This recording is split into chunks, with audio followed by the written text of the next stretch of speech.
नमस्कार, बहुत स्वागत है आपका भारत 24 पर। आपके साथ मैं हूं पलक।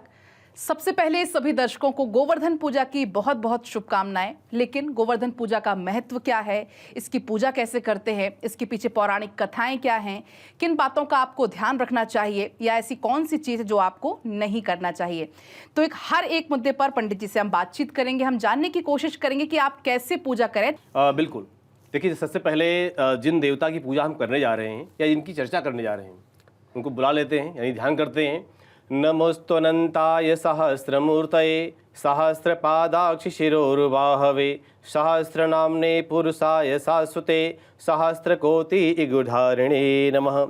भगवान गोवर्धन जो कि 7 वर्ष का बालक 7 दिन 7 रात तक और 7 कोस के पहाड़ को एक कण की उंगली पर, यानी छोटी वाली उंगली पर धारण करके रखते हैं। आज हम उनका वंदन करते हैं, उनका ध्यान करते हैं, उनका आवाहन करते हैं। साथ साथ विषयों को जानेंगे भी, लेकिन सबसे पहले जो कि चर्चा हम मुहूर्त की करते हैं, क्योंकि मुहूर्त में किया गया कार्य चाहे वो अपने लिए हो चाहे ईश्वर के लिए हो, वो स्वकार्य हो या धर्मार्थ हो, किसी के लिए भी हो, अच्छा ही होता है।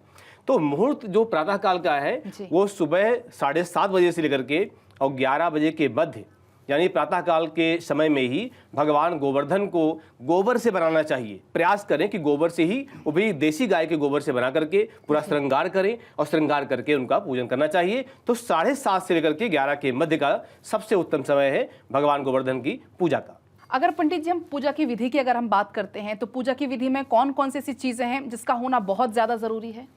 देखिए, सबसे पहली बात है कि अब देख ही रहे हम लोग बढ़िया पूजा की सामान की सजावट, यानी कलश की स्थापना करना, भगवान गोवर्धन को गोबर से उनका आकार बनाना, साथ साथ उनको जो है रंग बिरंगे पुष्पों से, गुलाल अबीर से उनका श्रृंगार करना, ये सब पूजा की विधियां होती हैं, पूजा की सामग्रियां होती हैं। जैसे आप जानते हैं कि पूजा की जो विधि है, महत्वपूर्ण विधि जो प्रचलित है शास्त्रों में, वो 16 पूजा, यानी 16 तरह की सामग्रियां।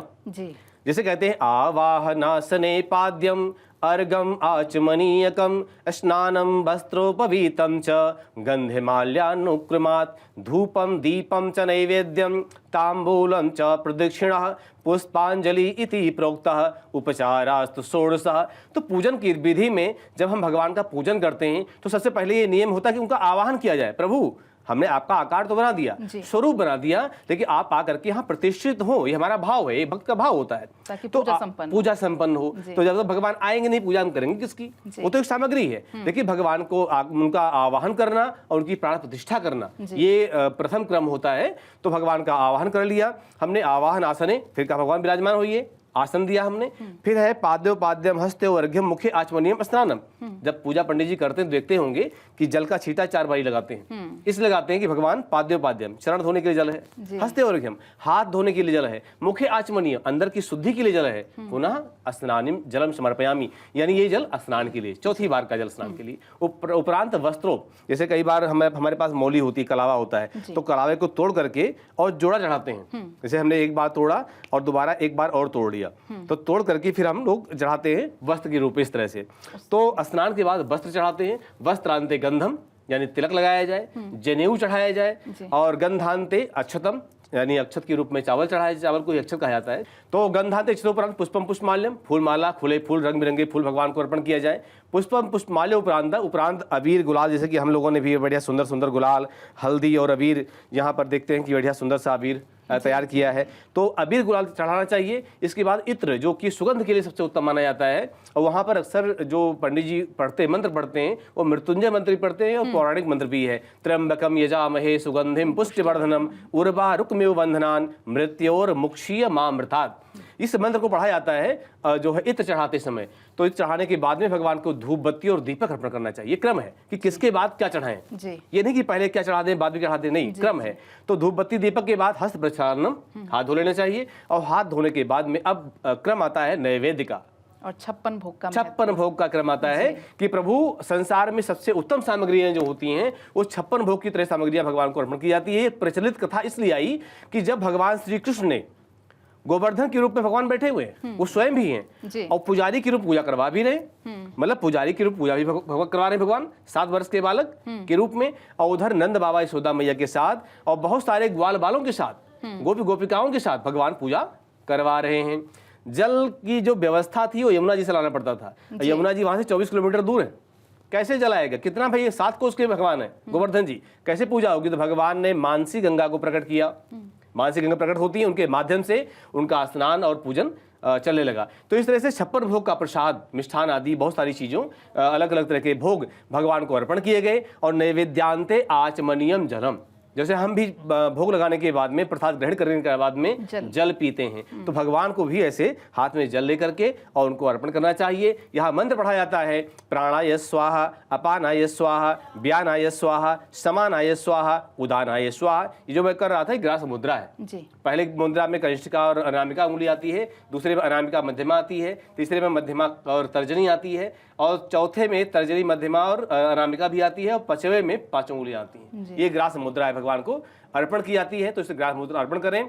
और नैवेद्यांते जलोपरांत ऋतुफलम, जो भी आपका फल की व्यवस्था हो, फलाप अर्पण करें। और फलांते सफल तांबूल पूगी फलम, जैसा कि आप देखते हैं कि पान के पत्ते में लौंग, इलायची और सुपारी, बढ़िया सुंदर सा हमने बीड़ा बना रखा है। यहाँ पर जो है लौंग के माध्यम से चुभो रखा है, तो सुंदर सा बीड़ा बना करके भगवान को वो भी आप अर्पण करें। तो इसके बाद में उपरांत द्रव्य दक्षिणायाम समर्पयामि, ये षोडशोपचार पूजा में दक्षिणा का सर्वोपरि नियम होता है। तो आप दक्षिणा अर्पण करें, उपरांत हाथ में ऐसे पुष्पांजलि लेकर के, और पुष्पांजलि इस तरह की अंजलि बना करके, बढ़िया अंजलि भरी हुई हो। और हमारे पास तो गुलाब और फूलों की व्यवस्था है, वैसे भी पृथक पृथक फूल हों, रंग बिरंगे फूल अलग तरह से अंजलि लेकर के, और भगवान से प्रार्थना करें कि भगवान, ये पुष्पांजलि है आपकी प्रसन्नता के लिए, जो भी सामग्री हमारे पास थी हमने पूजन में उसका उपयोग करके मंत्र के माध्यम से आपको अर्पण किया है, इसको आप स्वीकार करें। तो यहाँ कहते हैं कि नाना सुगंधि पुष्पाणि यथा कालोद्भवानि च पुष्पांजलि मया दत्तम ग्रहण परमेश्वर। तो इस क्रम से पुष्पांजलि भगवान को हम लोग अर्पण करते हैं, और पुष्पांजलि के बाद में हाथ में जल लेते हैं। तो जल लेकर के भगवान से कहते हैं कि प्रभु, हे गोवर्धन भगवान, अनेन कृतेन पूजन कर्मणा सर्वांतरयामी परमात्मा, आपको हम अर्पण करते हैं, आप इस पूजा को स्वीकार करें। और जो भी कुछ आपने हमें मन, बुद्धि, विचार, परिवार, संस्कार जो कुछ दिया था, उसी के माध्यम से यह पूजा का कर्म हम आपको अर्पण करते हैं, इसको आप स्वीकार करें। पंडित जी, लेकिन कहीं कहीं गोवर्धन पूजा बोलते हैं, कहीं कहीं अन्नकूट बोलते हैं, मतलब गोधन की पूजा यानी गोवर्धन। किसानों के लिए इस त्योहार का बहुत ज़्यादा महत्व होता है, लोग अपने गाय की पूजा करते हैं, या इसके अलावा मैंने देखा है कि लोग जो किसान होते हैं वो किसानी से जुड़े हुए वाहनों की भी इस दिन पूजा करते हैं। उसके पीछे क्या कहानी, क्या महत्व? उसका कारण ये है कि देखिए, पहले पुरानी जो परंपरा रही है जी, भगवान कृष्ण के जो बड़े भाई हैं हल धारण करते थे। अब आज किसी में वो जो हल है सिर्फ मूर्ति में दिखेगा आपको, या परंपराओं में लोग यूज करते हैं, उपयोग करते हैं। लेकिन मुख्य रूप से अगर आप देखेंगे भारत किसी कोने में शायद कहीं कोई बैल से हल की खेती करता हो, देखिए अब सब मशीनों से, ट्रैक्टर से आदि से खेती हो रही है। तो पहले जो भारत का किसान था वो हल से ही खेती करता था। तो इसलिए वहां पर जो कृषि यंत्र होते थे, चाहे हल हो, चाहे पाटा हो, चाहे वो जो बैल का जुआठा लगाते थे, बैल जिसमें बैल को मचाते थे, है ना, तो उस पर उसी पूजा करते थे, क्योंकि खेती उसी से होती थी और अन्न धन उसी से उपयोग होता था। तो इसलिए उसकी पूजा करती जाती थी। वही कथाएं, पुरानी कथाएं जुड़ी हुई हैं, पुरानी परंपराओं से ये विधि जुड़ी हुई है। तो आज इसीलिए उस परंपरा को निभाने के लिए ये क्रम किया जाता है। जी, अगर हम बात करें ऐसी कौन कौन सी चीज़ हैं जो इसमें अवॉइड करना चाहिए, या मतलब उन चीज़ों का खास तौर पर ध्यान रखें कि अन्नकूट में उस चीज़ का हम उपयोग नहीं कर सकते, हमारे लिए अच्छा होगा, या ऐसी कौन सी चीज़ करें कि भंडार हमेशा धन धान्य से भरा रहे? देखिए, अब ईश्वर जो होता है, परमात्मा निर्गुण निर्विकार है। जो परमात्मा हमारे अंदर विराजमान है वही परमात्मा जिस जगत में ईशावास्मिदं सर्वम, हर एक कण में विराजमान है। तो मुझे लगता है कि जिस दिन कोई आपका शुभ कर्म करने वाले हैं आप, चाहे पूजा पद्धति है, चाहे व्रत है, अनुष्ठान है, जब तक है, कुछ अच्छा काम करने वाले हैं, गोवर्धन पूजा ही हमारी चल रही है, तो आपको लगभग प्रयास करें कि 24 घंटे पहले से आपको लहसुन, प्याज, बैगन का त्याग करना चाहिए जी। और क्योंकि संसार में आप आए हैं तो कई बार आपको झूठ का व्यवहार करना पड़ता है, न चाहते हुए करना पड़ता है। झूठ है, कपट है, निंदा है, चुगली है, जो भी आपको लगता है अनैतिक है, यानी नैतिक नहीं है, शास्त्र के अनुकूल नहीं है, आप उनसे दूर रहें, क्योंकि आपको पुण्य अर्जन करना है। आपको अन्नकूट पूजा के माध्यम से, गोवर्धन पूजा के माध्यम से आपको जो है पुण्य अर्जन करना है। और अन्नकूट इसलिए क्योंकि जब भगवान गोवर्धन की पूजा हुई थी, कृष्ण भगवान ने की थी, तो अन्न का जो भंडार जो 56 भोग के रूप में तैयार किया था, तरह तरह की सब्जियां, तरह तरह के भोजन, प्रसाद आदि तरह तरह के, तो वो भगवान ने उसका भगवान गोवर्धन को भोग लगाया और सब में प्रसाद के रूप में वितरण किया। इसीलिए अन्नकूट के नाम से इसको जानते हैं। दोष से बचें, इंद्रियों को नियंत्रण में रखें, तो आप क्या होगा कि आपका मन ईश्वर की तरफ लगेगा। जिसलिए भाई गोवर्धन पूजा कोई दिखावा थोड़ी है बिल्कुल। कि हमने सिर्फ फोटो खिंचवाने के लिए पूजा की है, नहीं, हमने पुण्य अर्जन करने के लिए, समाज कल्याण के लिए, राष्ट्र कल्याण के लिए पूजन किया है। तो जितना हम अपने इंद्रियों को नियंत्रण में रखेंगे, मन हमारा उतना स्वच्छ रहेगा, मन पवित्र रहेगा, मन पावन रहेगा। तो जब मन पावन रहेगा तन भी पावन रहेगा, कि मन के द्वारा तन चलायमान है। इसलिए हम प्रयास करें कि कुमार्ग से बचते हुए सुमार्ग पर आगे चलें। पंडित जी, चूंकि भगवान कृष्ण की तो अनेकों लीलाएं और हम सुनते भी चले आ रहे, अभी आपने कई लीलाओं का जिक्र भी किया, लेकिन अगर हम बात करते हैं गोवर्धन पूजा में भगवान श्री कृष्ण की जो लीला थी, अभी आपने जिक्र किया कि एक छोटी सी उंगली पर पूरे पर्वत को रखकर पूरे अपने नगरवासियों को इतने ज्यादा बारिश से बचाया था। इसके अलावा कोई और ऐसी पौराणिक कथा हो जिसका आप यहाँ पर जिक्र करना चाहें? जैसे कि ये मान्यता है कि जब भगवान श्री कृष्ण का अवतार हुआ, उससे पहले लोग जो है इंद्र की पूजा करते थे। इंद्र पूजा इसलिए करते थे कि जो वर्षा ऋतु है, यानी जो 4 महीने की वर्षा उत्तर भारत में आती है, इसके जो मुख्य रूप से जो देवता हैं वो इंद्रदेव हैं। इंद्रदेव के माध्यम से हमारी वर्षा होती है, वर्षा के माध्यम से फसलें होती हैं, अन्न का उत्पादन होता है, पैदा होता है। तो इसलिए इंद्र की पूजा लोग करते थे। लेकिन भगवान श्री कृष्ण ने कहा कि गोवर्धन भी तो कुछ देता है हमें, और गोवर्धन बहुत कुछ देता है हमें। आज गोवर्धन पर्वत को जो हम देख रहे हैं, जैसे जैसे समय बीतता है वैसे पर्वत नीचे की तरफ बैठ रहा है। ये भागवत में भी है, भविष्य पुराण में भी ये कथाएं आती हैं। तो भगवान श्री कृष्ण ने नंद बाबा यशोदा मैया को कहा, जो ग्वाल बाल थे उनको भी सलाह दी कि हम इस बार इंद्र की नहीं गोवर्धन की पूजा करेंगे। तो भगवान जो है अपने ग्वाल बालों के साथ, नंद यशोदा के साथ चले गए और गोवर्धन भगवान की पूजा करने के लिए। इस समय जहां पर दान घाटी मंदिर है, वहीं पर भगवान के जो है मुखार वृंद की आरती होती है, प्रतिदिन शाम को आरती होती है। उसी स्थान पर भगवान श्री कृष्ण सबके साथ गए और पूजा करने लगे। यमुना जी से जल भर भर करके वहां पूजा करने लगे। अब मटकी में पानी ज्यादा, कितना पानी आएगा? गोवर्धन भगवान तो बहुत लंबे चौड़े हैं। तो भगवान ने मानसी गंगा का आह्वान किया और मानसी गंगा वहां बगल में ही प्रकट हो गई। तो जल की आसानी हो गई, जल वहां से ला करके पूजा शुरू हो गई। ये दृश्य जब जो है इंद्र के दूतों ने देखा, इंद्र भगवान से कहा कि इस बार जो पूजा आपकी हर बार होती थी, इस बार आपकी पूजा नहीं हो रही है। यानी ब्रजमंडल वासी जो है, ब्रजवासी आपकी पूजा इस बार नहीं कर रहे हैं। तो क्या किया जाए? इंद्र ने कहा कोई बात नहीं, देखते हैं। पूजा कहीं इंद्र का कहीं कोई नामो निशान नहीं रहा, कहीं कोई ध्यान नहीं किया गया, कोई पूजन नहीं किया गया। पूजन गोवर्धन भगवान का ही होता रहा। तो इंद्र क्रोधित हो गए और जल की मात्रा, जहां भी विश्व में जल बरसाना था, सारा जल उन्होंने यहीं पर उलेड़ दिया, यानी बरसा दिया। जल इतना बरसा कि पूरा ब्रजमंडल त्राहि त्राहि करने लगा। लोग कहां जाएं, क्या करें, इस तरह अवस्था हो गई। तब गोवर्धन नंद यशोदा ने कहा कृष्ण से कि लाला, तू तो कह रहा था गोवर्धन मेरी रक्षा करेगा, हम लोग तो सब इधर उधर डगमगा रहे हैं, सब बह रहे हैं, क्या होगा? तो भगवान ने कहा कि जिस गोवर्धन की पूजा हम लोगों ने की है, गोवर्धन ही हमारी रक्षा करेगा। तो भगवान ही थे, गोवर्धन के रूप में भगवान उधर हैं, इधर बाल रूप में भगवान विराजमान है। भगवान ने जो है करना तो खुश था, करे करावे आप सब कुछ। तो भगवान ने गोवर्धन को उठा करके अपनी छोटी उंगली पर, दाहिने हाथ की नाखून पर, कहते हैं पुराणों में कथा आती है कि नाखून पर भगवान ने गोवर्धन को उठा लिया। लेकिन ग्वाल बाल इस विषय से अज्ञान है कि ये 7 वर्ष का बालक 7 कोस के पहाड़ को उठा के रखेगा। अरे भैया लठ अपना पर हम भी उठा लगाएंगे, जिसके माध्यम से गोवर्धन पर्वत का जो बल है, जो भार है, हम लोग भी अपने ऊपर रोक लेंगे। तो ऐसा ग्वाल वालों ने भी किया। लेकिन सच यह है कि भगवान ने अपनी कन की उंगली पर उसको उठा के रखा और 7 दिन 7 रात तक भगवान ने उठा के रखा। बीच में कथा आती है भागवत में कि ग्वाल बाल कहते हैं, कन्हैया तू तो थक गया होगा, तो एक काम कर, तू थोड़ा अपना हाथ नीचे कर ले, थोड़ा आराम कर ले, हम लोग भी लाठी डंडा लगा के खड़े। भाई हम लोग ऐसे थोड़ी मक्खन खा रहे हैं, दूध दही खा रहे हैं, कोई दिक्कत नहीं है। भगवान ने हल्का सा हाथ नीचे किया उनके कहने पर, ठीक है तुम लोग रोक लेंगे? हाँ रोक लेंगे। भगवान ने हल्का सा जैसे हाथ नीचे किया, सारे लाठी डंडा से चटाचट टूट गए। भगवान ने पुनः गोवर्धन को संभाल लिया और लगातार 7 दिन रात तक भगवान संभाले रखे। इस तरह से जब इंद्र ने सारा पानी जो था सब उलेड़ दिया और कोई बाल भी बाका ब्रजवासियों का नहीं हुआ, सारे ब्रजवासी गोवर्धन पर्वत के नीचे अपना जो आश्रय लिया, शरण लिया। इसके बाद में कथा ये आगे कहती है कि जब सब पानी खत्म हो गया, सब पानी बाढ़ खत्म हो गई, तो भगवान ने यथास्थान गोवर्धन को वापस रख दिया और पूजा पूरी संपन्न की।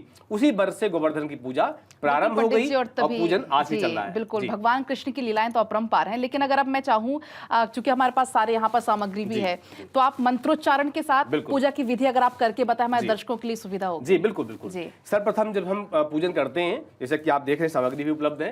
तो सबसे पहले क्रम होता है पवित्रीकरण का। जी। तो हम लोग क्या करते हैं कि पान के पत्ते से, आम के पत्ते से बढ़िया गंगा जल से मिले हुए जल को हम छिड़काव करते हैं अपने जी, ऊपर, जी। और इस तरह से मंत्र पढ़ते हुए ओम अपवित्रः पवित्रो वा सर्वावस्थां गतोऽपि वा यः स्मरेत पुंडरीकाक्षं स बाह्याभ्यन्तरः शुचिः। ये पवित्रीकरण है, स्थान का सुरक्षित करना और सुसज्जित करना और स्वच्छ करना, ये पहली पूजा की जाती है। और इसके बाद में भगवान गणपति का, बेशक आज गोवर्धन पर है लेकिन भगवान गणपति का ध्यान पहले होता है, गणेश जी का और माँ गौरी का। तो उसके लिए हम लोग क्या करते हैं, थोड़ा पुष्प आप भी लीजिएगा, और भगवान गणेश माता गौरी का आवाहन ध्यान करते हैं कि माँ गणेश जी के साथ आप विराजमान हो। और प्रार्थना होती है स्वस्ति न इंद्रो बृहस्रवाः स्वस्ति नः पूषा विश्ववेदाः स्वस्ति नस्तारक्षो अरिष्टनेमि स्वस्ति नो बृहस्पतिर्दधातु वक्रतुंड महाकाय कोटि सूर्य समप्रभा निर्विघ्नं कुरु मे देव सर्वकार्येषु सर्वदा। हे भगवान गणेश, आप हर तरह से हमारे कार्य को, जिस पूजन विधान को हम आगे बढ़ा रहे हैं, यह मंगल करिए। इसी प्रार्थना के पुष्प हम जो है यहाँ कलश पर अर्पण कर देंगे और पुनः संकल्प करते हैं कि आज जिस तरह से संकल्प में हम लोग पुष्प लेते हैं और थोड़ा सा जल लेते हैं, दक्षिणा भी रखनी चाहिए। तो पुष्प दक्षिणा आदि रखते हुए और संकल्प करते हैं। संकल्प क्या होता है कि पूजन का एक किस लिए कर रहे हैं, क्या कामना है, भक्ति है, भाव है, कोई कामना है, जो भी। तो संकल्प में भगवान विष्णु का 3 बार नाम लेते हैं। ओम श्री विष्णुर विष्णुर विष्णु नमः परमात्मने अद्य श्री ब्रह्मणो द्वितीय प्रारंभे श्री श्वेत वाराह कल्पे वैवस्वत मनवंतरे अष्टाविंशति में कलियुगे कल प्रथम चरणे जम्बूद्वीपे भरतखंडे भारतवर्षे आर्यावर्तांतर्गत देशे ब्रह्मवर्त देशे पूर्ण प्रदेशे। अब अपने जहाँ भी हम बैठे हुए हैं, जिस प्रदेश में बैठे हुए हैं, जिस स्थान पर बैठे हुए हैं, वहाँ स्थान का नाम ले लेंगे, उस प्रदेश का नाम ले लेंगे। अगर अपने घर में कर रहे हैं तो घर का एड्रेस पूरा बोल लेंगे। तो ये सब हमारा स्थान का हो जाता है। प्रदेशे अमुकायने दक्षिणायने महामंगल प्रदे मासानाम उत्तमे मासे। अब कार्तिक का महीना है तो कार्तिक मासे शुक्ल पक्षे प्रतिपदायाम, क्योंकि दीपावली से अगला दिन है हमारा, तो प्रतिपदायाम तिथौ अमुक वासरामितायाम, जो दिन हो उस दिन का नाम ले लेंगे। वासरामितायाम अपना नाम और गोत्र बोल लेंगे, स्थान का नाम हमने बोल लिया। इसके बाद हम करेंगे कि भक्ति भाव के लिए हे भगवान गोवर्धन, हम आपकी पूजा करने जा रहे हैं।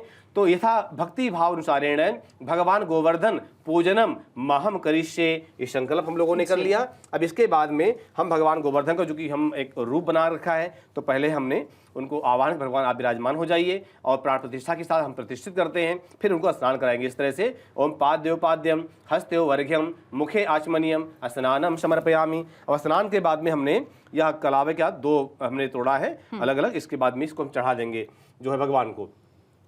वस्त्रम वस्त्रांते गंधम, अब जो तिलक होता है हम तिलक करेंगे भगवान को। जैसे गोवर्धन भगवान की प्रतिमा है या गोबर का आपने बना रखा है, तो इस तरह से तिलक भी हम भगवान को लगाएंगे इस तरह से, और कुछ तिलक का छींटा भी दे देंगे।